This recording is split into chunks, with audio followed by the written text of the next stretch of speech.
Park area, and we do have a reporter there, Fox 13's Josh Cassio, with the very latest. Josh, can you let us know what was happening yesterday? Because it seemed like 2020 was in full effect for you guys.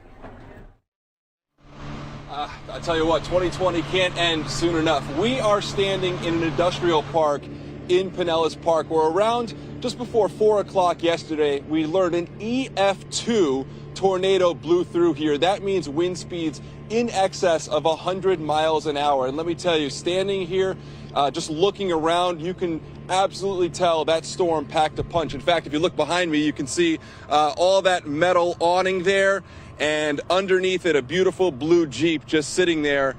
You got to feel for the owner there. Now, if you look around in here, this area took some of the worst of the storm. There are roofs that have been damaged, walls that have been collapsed, tractor trailers flipped over,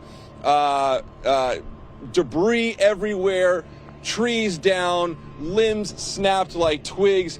Really a very, very powerful storm. Now, we get tornadoes here and there in Florida. They typically don't reach the EF2 status. Typically, they're EF0 tornadoes. So this one was absolutely a very strong tornado. Now, not too far from where we're standing, there's a neighborhood that was also hit in on one of the roads there. From one end to the other, it was tree down after tree down after tree down. In fact, at least one home had a tree fall right on top of it while the homeowners were inside. Thank God they were okay, but certainly they were lucky. There's some other folks who had glass blow, their glass windows blow and causing cuts to them. There were cars that were damaged. So really today has been about cleaning up and trying to dig themselves out of this debris storm, essentially, from this tornado.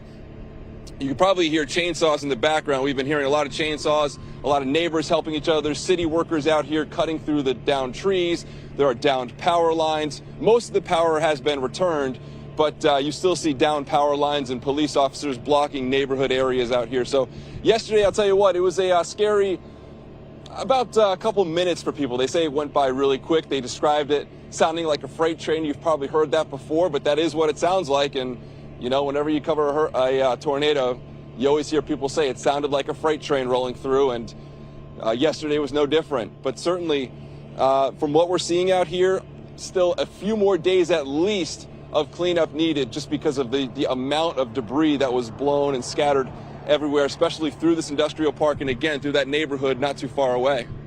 Mike?